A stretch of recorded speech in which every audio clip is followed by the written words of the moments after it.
I've often wondered, how do you introduce such a person, such a great person, as Nigel Farage? Well, there is only one way that I can do it, really. Is to say that I'm excited and I'm delighted to introduce you to our leader and star speaker, Nigel Farage.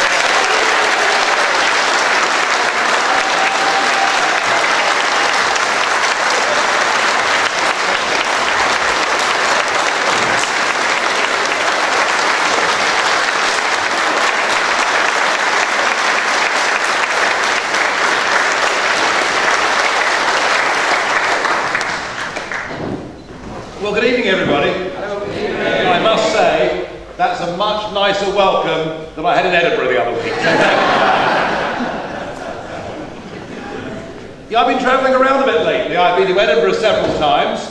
I'm here in Anglesey today. I was in Belfast and around Northern Ireland 2 weeks ago. And of course, I spent lots of time in London and around various parts of England. And that is because, be in no doubt, when those that wish us no good in politics, particularly the nationalists, and I'm thinking of Plaid and of course the SNP, they try and denounce UKip as being little Englanders that care only for London and the South East. And I think the fact that I travel around the United Kingdom proves that the name of this party is the UK Independence Party, and we intend to hold the integrity of the UK.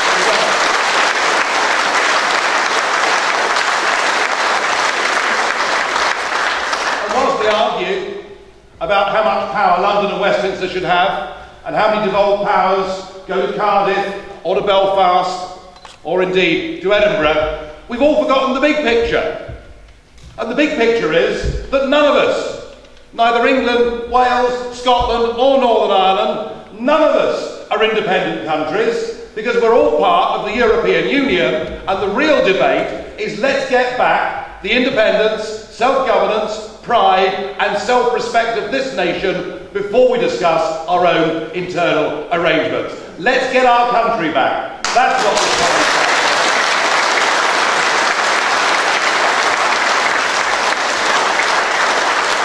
Now, of course, a few years ago, you were told that if you discussed this issue, you were somehow swivel-eyed, which is one that has come up recently, or as Nathan alluded to, that, you know, you're mad, you're bad, you're dangerous, you're out of touch, you're harking back to empire.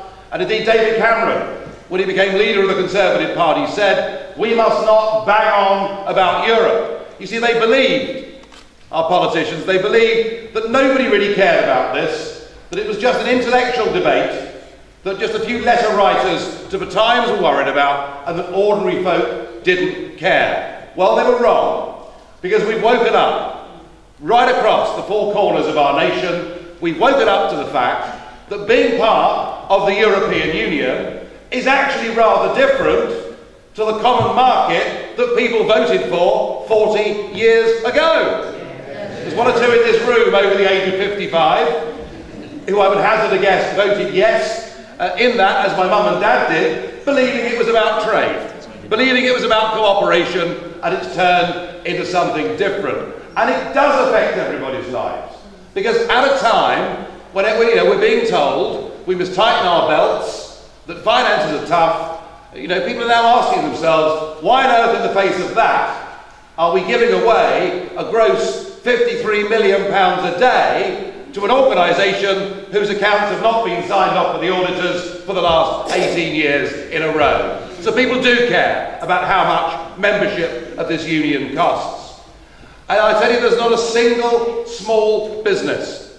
And it's funny because government nearly always talks about big business. They're lobbied, of course, by big business. They very often get big donations from big businesses, or at least from the trade unions that work in big businesses. And nobody ever talks about small business. But actually across the UK, we've got 4.5 million men and women that run small businesses. They work their socks off, they take risks with their own capital, they are the heroes of this nation, and every single one of them and go down the high street here in Holyhead or anywhere else, every single one of them is up to here with regulations on employment, with regulations on health and safety that have reached almost farcical levels. You know, I had the house repainted last autumn, and the last time it had been done was 7 or 8 years ago, and then a couple of Irish lads turned up with a ladder and a couple of buckets of paint. So I thought, well, that firm was pretty good, I'll use them again. So I got them in to do the house, and the wife sorted out the estimate. If I'd seen it, I'd have winced, you know. And I turned up back from Brussels, and I thought they were demolishing the place. They put scaffolding up all around it, which was why, of course, the cost of simply repainting the house was so prohibitive that this firm doesn't get business. They've got environmental standards being put upon them, which, whilst we all want to make the world a better place, we are crushing and crippling our 4.5 million small businesses, the businesses that provide 60% of the jobs in the private sector. And the fact is, it does not matter who's running the show in Cardiff, who's running the show in Westminster.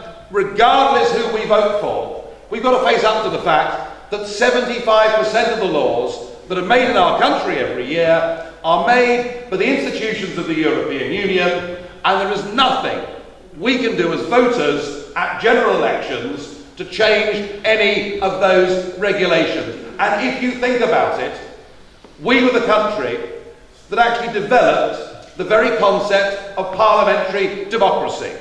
We developed it. We sold it to a civilised world. We defended it in 2 world wars so that not just we, but the other countries of Europe could enjoy parliamentary democracy. And the essence of it is, you can get rid of a government, you can get rid of all their policies, and you can replace them with somebody else with a totally different manifesto. And in terms of the whole governance of our economy, that has now been taken away from us by membership of this union. And the one thing that divorcing ourselves amicably from political union with Europe will do, it will reinvigorate national and local politics in this country. It will actually matter who gets elected to Westminster, and you never know. We might finish up then with some real people like Nathan, who've actually had a job, would you believe? It's astonishing, isn't it? I mean, somebody standing for office has actually had a job. You know, rather than this bland bunch of college kids who lead our so-called major parties, and when we vote in general elections now, we're not voting for a change of government, we're voting for a change of management. So let's get started.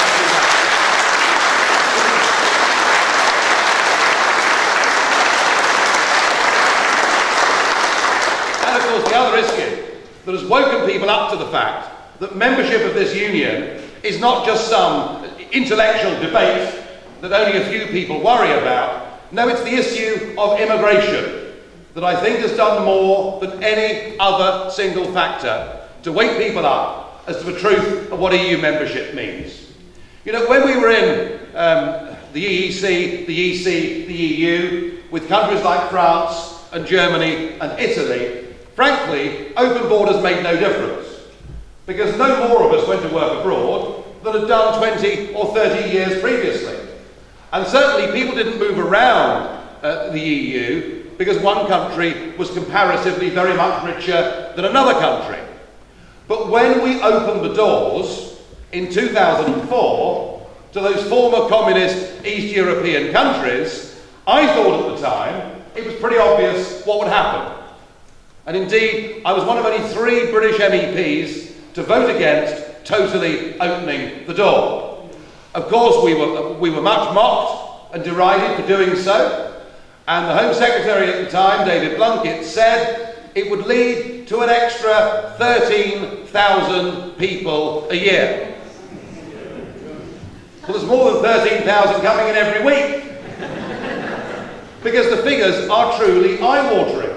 And let's get a sense of perspective, ladies and gentlemen, on this, please. You know, I am not against immigration.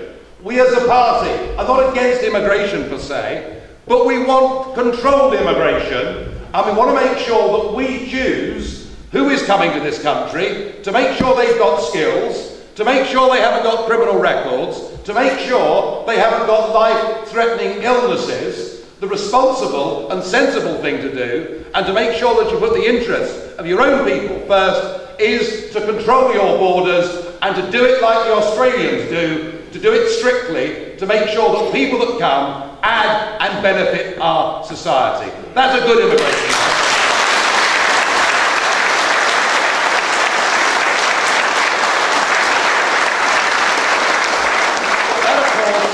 That, of course, is not what we do, is it? Because what we say to the whole of Eastern Europe is, as many of you as want to come can.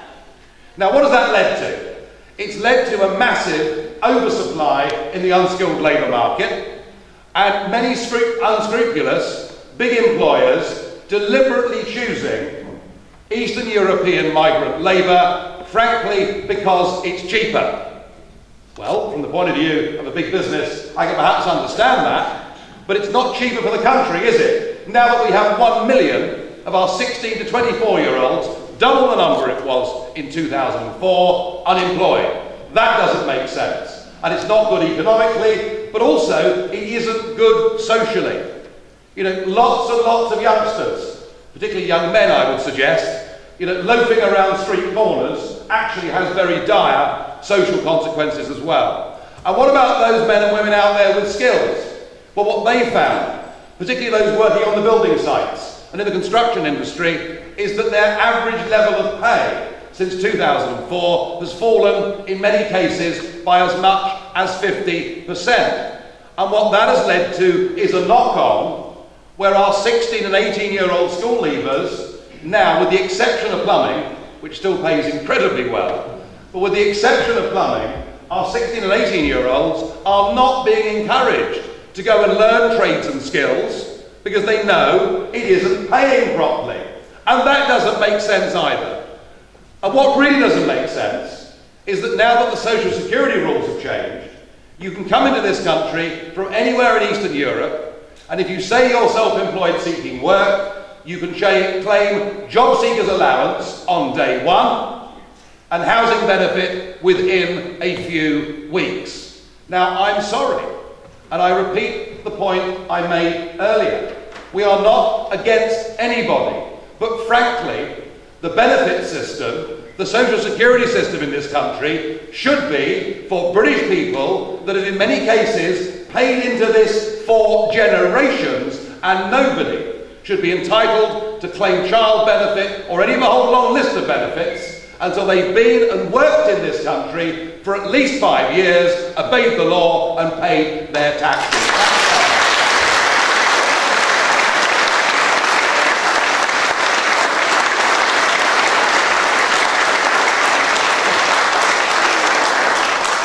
Another dimension that nobody dares to talk about, and I've no doubt I will be much pilloried for over the course of the next few months, but it is the issue of crime.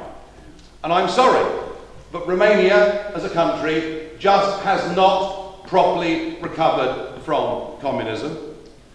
That in Bulgaria and Romania, between them, there is an oppressed minority of somewhere between 4 and 5 million Roma gypsies who are discriminated against in their countries much the same way that the Jews were in parts of Europe back in the 1930s, and they cannot get work, and they have in many cases turned to crime as the only alternative.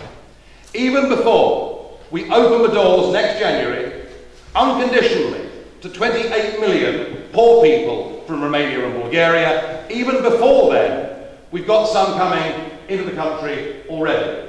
I'll give you an example of the impact of this. ATM crime, cash machine crime, in London has trebled in the last year. And 92% of those arrested have come from Romania. And that is before we've opened fully the doors. And we're saying next year to Romania and Bulgaria, if you're a good, hard-working person, you can come. If you're coming here just to claim benefits, you can come. If you're coming here because you want to have operations on the National Health Service, you can come. If you're an organised criminal gang, you're very welcome. to come here from January the 1st next year. It is total and utter, absolute madness, and it's time we said, let's put the interests of our own communities and our own country first. We must say no to Romania.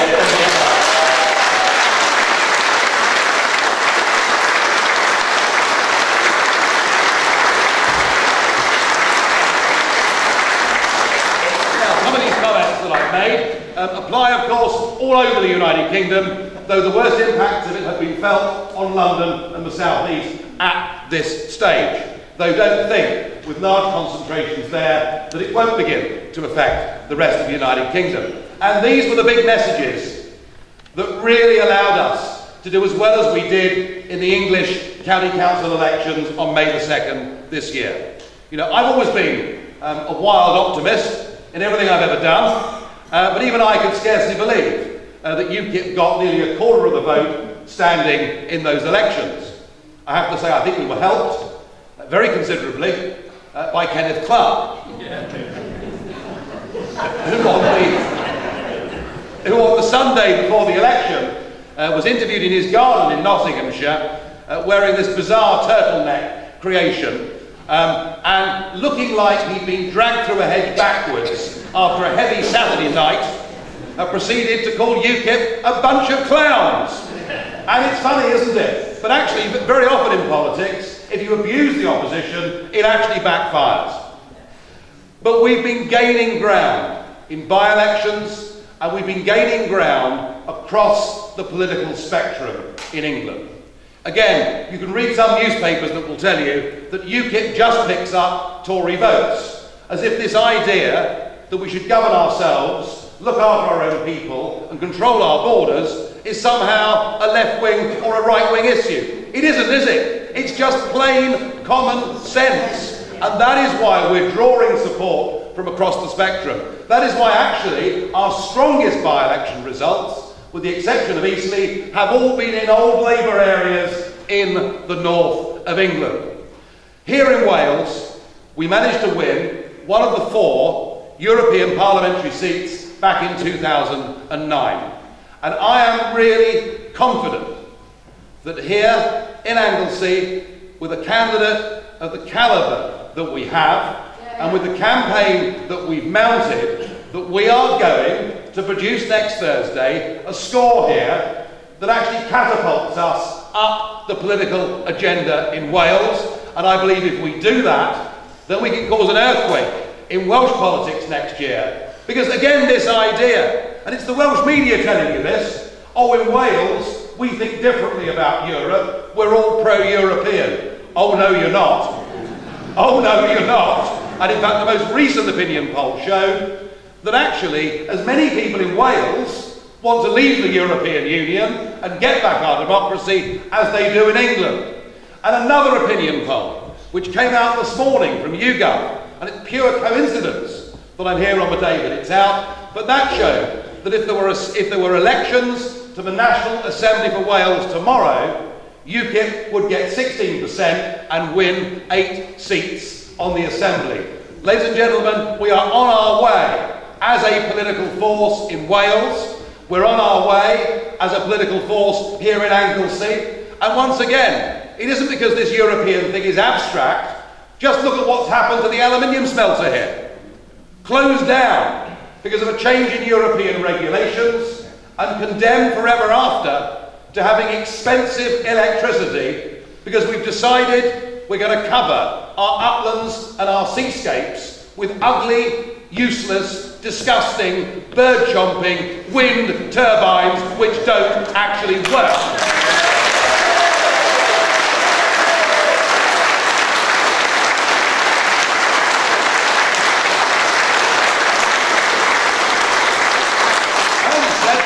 Did that because of the anti-wind turbine protester in the front row, but it would seem. I mean, I honestly can't believe sometimes the sheer madness of investing in a project that may lead, have you read, to the lights going out in this country in 2015. Doesn't this sum up the extent of the total mismanagement of our country? Now, I'm confident that we're on our way here in Wales. I'm confident that Nathan is going to do well next week, and I've come along today to support his campaign. But also I've come along today through the media and through direct contact with people like you to ask something of you. Now, this, of course, is a public meeting. Do you remember that? You used to read about it in history lessons. It's when politicians actually used to invite the public to come and listen and ask them questions. And this is a public meeting. This audience has not been vetted at all. And whether you've come along here tonight as a supporter of UKip, you're welcome. If you've come along tonight open-minded, you're welcome. If you've come along tonight determined to make sure that you really do hate me, you're also very, very welcome. I haven't got a problem with any of that.